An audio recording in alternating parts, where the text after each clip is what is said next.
નમસ્કાર, આપ જોઈ રહ્યા છો TV13 ગુજરાતી। આપની સાથે હું છું લવલીન। બુલેટિનની શરૂઆત મહત્વના સમાચારોની સાથે કરીશું। 12 જૂન 2025ના રોજ અમદાવાદમાં એર ઇન્ડિયાનું વિમાન ક્રેશ થયું હતું, જેમાં એકને છોડીને બાકી તમામ મુસાફરો તથા ક્રૂ મેમ્બર્સનું મૃત્યુ થયું હતું। આ વિમાન દુર્ઘટના મુદ્દે AIBએ કુલ 15 પાનાનો એક તપાસ રિપોર્ટ જાહેર કર્યો છે। પ્રાથમિક તપાસમાં કેટલાક મહત્વપૂર્ણ ખુલાસા પણ થયા છે। પ્રાથમિક તપાસ રિપોર્ટ અનુસાર એર ઇન્ડિયાના બોઈંગ 7878 વિમાનમાં બંને એન્જિન ઉનાળ ભળ્યાની થોડીક જ સેકન્ડ બાદ બંધ થઈ ગયા હતા। વિમાનમાં બંને એન્જિન ઈંધણ આપતી fuel cut off switch and જ સેકન્ડમાં રનથી કટ ઓફમાં જતી રહી હતી અને બંને એન્જિનને ઈંધણ મળતું બંધ થઈ ગયું। આ પહેલા પ્રથમ એન્જિનને ઈંધણ મળતું બંધ થયું અને એક જ સેકન્ડમાં બીજા એન્જિનની ફ્યુલ સ્વિચ એ કટ ઓફ થઈ ગઈ। વિમાન માત્ર 32 સેકન્ડ સુધી જ હવામાં રહી શક્યું। એન્જિન ફરી ચાલુ કરવા પ્રયાસ કરાયો। પહેલું એન્જિન અમુક ક્ષણો માટે ચાલ્યું અને ત્યારે બીજું એન્જિન ચાલુ ન થયું। વિમાન એરપોર્ટની બાઉન્ડ્રી વોલને પાર કરી અને તે પહેલા જ નીચે આવવા લાગ્યું હતું।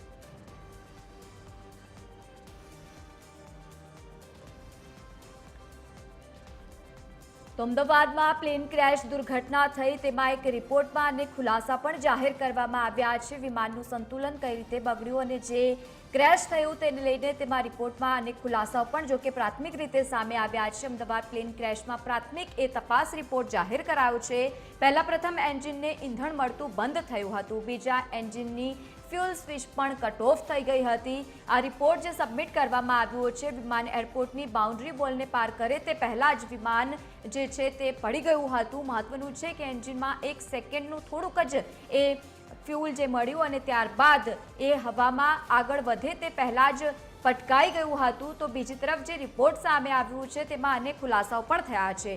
એન્જિન એક થોડુંક રિકવર થયું, પણ એન્જિન બીની બીજી વાર શરૂ ન થયું। ફ્યુલમાં કોઈ ભેળસેળ નહીં, સંપૂર્ણ રીતે સાફ રિપોર્ટ પણ જો કે સામે આવ્યો છે। મહત્વનું છે કે FAA પહેલા જ ફ્યુલ સ્વિચની એ રિપોર્ટને લઈને આમાં માહિતી આપી છે। તો બીજી તરફ વિમાનનું વજન અને સંતુલન પણ યોગ્ય હતું, પરંતુ જે રિપોર્ટમાં ખુલાસાઓ આવ્યા છે તે પણ મહત્વના છે। જે વિમાન આ ક્રેશ થયું હતું, માત્ર 7000 કિલોમીટર જ તેને ઉડાન ભરી હોવાની માહિતી સામે આવી હતી। અમદાવાદથી લંડન જઈ રહ્યું હતું આ વિમાન અને એકાએક ક્રેશની જે દુર્ઘટના બની। એક બોઈંગ 787 ડ્રીમલાઇનર આ વિમાન હતું, જે સૌથી સુરક્ષિત માનવામાં આવે છે। 787 ડ્રીમલાઇનર એક નવું અને અદ્યતન વિમાન હતું। આ વિમાનનો ઉપયોગ ઘણી ઉડ્ડયન કંપનીઓ લાંબા અંતર માટે પણ કરે છે। લાંબા અંતરની ફ્લાઇટ માટે આ ખૂબ જ લોકપ્રિય અને સુરક્ષિત પણ જો કે માનવામાં આવે છે। બોઈંગ 787 ડ્રીમલાઇનરનું ડિઝાઇન કરેલું આયુષ્ય બહુ જ મોટું હોય છે અને તે 30થી 50 વર્ષનું સંભવિત આયુષ્ય ધરાવે છે। મહત્વનું છે કે મોટાભાગના કોમર્શિયલ જેટ લાંબા સમય સુધી સેવામાં રહેતા નથી। બોઈંગ 787 ડ્રીમલાઇનરનું એક પહોળું વજન પણ હોય છે અને સાથે જ મધ્યમ કદનું અને લાંબા અંતરનું આ વિમાન હોય છે, જે ક્રેશ થયું હતું અને ત્યારબાદ તેને લઈને રિપોર્ટ સબમિટ કરવામાં આવ્યો છે। આ રિપોર્ટમાં અનેક જો કે ખુલાસાઓ પણ થયા છે।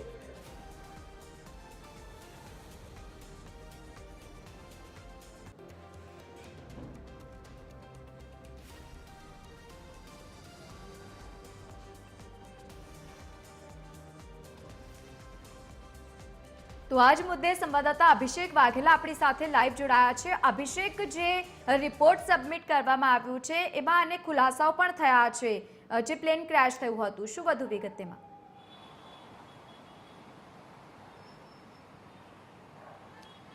બિલકુલ લવલીન, વાત કરીએ તો જે પ્રકારે અમદાવાદમાં એક મોટી વિમાની દુર્ઘટના ઘટી હતી। અમદાવાદના મેઘાણીનગર વિસ્તારમાં આજથી એક મહિના પૂર્વેની વાત કરીએ ત્યારે એક વિમાની દુર્ઘટના જે છે તે ઘટી હતી અને ત્યારબાદ કહી શકાય કે આ દુર્ઘટના લઈને અલગ અલગ તપાસો જે છે તે કરવામાં આવી રહી હતી। અલગ અલગ એજન્સીઓને તપાસ જે છે તે સોંપવામાં આવી હતી।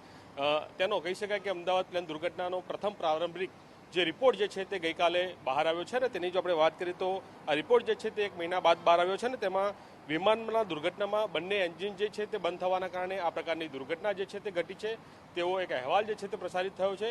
સાથે સાથે વાત કરીએ તો જ્યારે વિમાન જે છે તે ટેકઓફ થયાના ગણતરીના સેકન્ડમાં એટલે કે 30થી 32 સેકન્ડની અંદર જ આ વિમાન જે છે તે ક્રેશ થયું હતું અને ત્યારબાદ કહી શકાય કે આ વિમાન ટેકઓફના બાદ તે એન્જિન જે છે તે બંધ થવાની પ્રાથમિક માહિતી જે છે તે અત્યારે હાલ મળી રહી છે। સાથે સાથે વાત કરીએ તો જે પ્રકારે એન્જિન બંધ થયું હતું ત્યારબાદ વિમાનમાં જે ફ્યુલ જે છે તે એન્જિનને સમયસર ન મળતા આ પ્રકારની દુર્ઘટના જે છે તે ઘટી છે।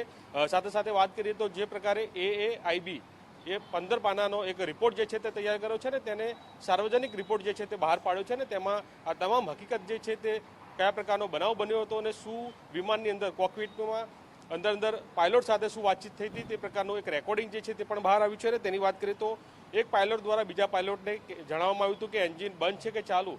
ત્યારબાદની આ બધી આખી એક વિડીયો જે છે તે એક બહાર આવ્યો છે ને તેમાં વાતચીત જે છે તે સામે આવી છે। તેમાં વાત કરીએ તો પાયલોટ દ્વારા એન્જિન બંધ થવા વિશે પૂછતાછ કરવામાં આવી હતી। ત્યારબાદ કહી શકાય કે એન્જિન ચાલુ છે કે નહીં અને ટેક ઓફના ગણતરીની સેકન્ડોમાં જે પ્રકારે આખું જે પાયલોટે જે છે તે મેસેજ કર્યો હતો તે પ્રકારની માહિતી જે છે તે મળી રહી છે। એટલે કે લવલીન આજે 1 મહિનો બાદ હવે આ રિપોર્ટ જે છે તે બહાર પડ્યો છે। AAIB એ આ રિપોર્ટ બહાર પાડ્યો છે ને એમાં જે પ્રકારે કોકપિટની અંદર એક પાયલોટે બીજા પાયલોટ સાથે શું વાતચીત કરી હતી તે સહિતની જે માહિતી જે છે તે બહાર આવી છે। તેમાં એક પાયલોટ બીજા પાયલોટને કહે છે કે એન્જિન બંધ છે કે શું છે, એન્જિન બંધ હતું કે ચાલુ હતું તે પ્રકારની માહિતી વિશે પૂછતાછ કરતા હતા।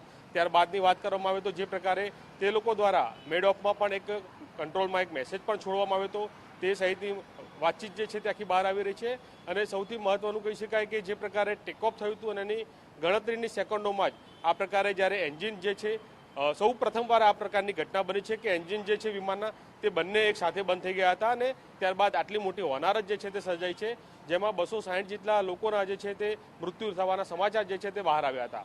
એટલે કે લવલીન મહત્વનું કહી શકાય કે આ પ્રકારની એક માહિતી જે છે તે બહાર આવી છે 1 મહિનાનો સમયગાળા બાદ અત્યારે હવે આજે રિપોર્ટ જે છે તે બહાર આવ્યા છે અને તેમાં રિપોર્ટમાં કહેવામાં આવ્યું છે કે જે વિમાન હતું તેના બંને એન્જિન જે છે તે બંધ થઈ ગયા હતા અને તેના કારણે થઈને આટલી મોટી હોનારત જે છે તે સર્જાઈ છે। એટલે કે આખો રિપોર્ટ જે છે તે અત્યારે બહાર પ્રકાશિત કરવામાં આવ્યો છે। રિપોર્ટ જે છે તે સાર્વજનિક રીતે બહાર મૂકવામાં આવ્યો છે અને ત્યારબાદ હવે આ રિપોર્ટ જે આવ્યો છે ને તેના રિપોર્ટ બાદ હવે લોકોને જાણવા મળ્યું છે કે એકચ્યુઅલમાં શું બન્યું હતું, આ વિમાનના અંદર પાયલોટો દ્વારા અંદર શું વાતચીત થઈ હતી તે તમામ માહિતી જે છે તે અત્યારે હાલ જે પ્રકારનો 15 પાનાનો આ રિપોર્ટ આખો બહાર આવ્યો છે અને તેમાં આ પ્રકારની આખી માહિતી જે છે તે દર્શાવવામાં આવી છે।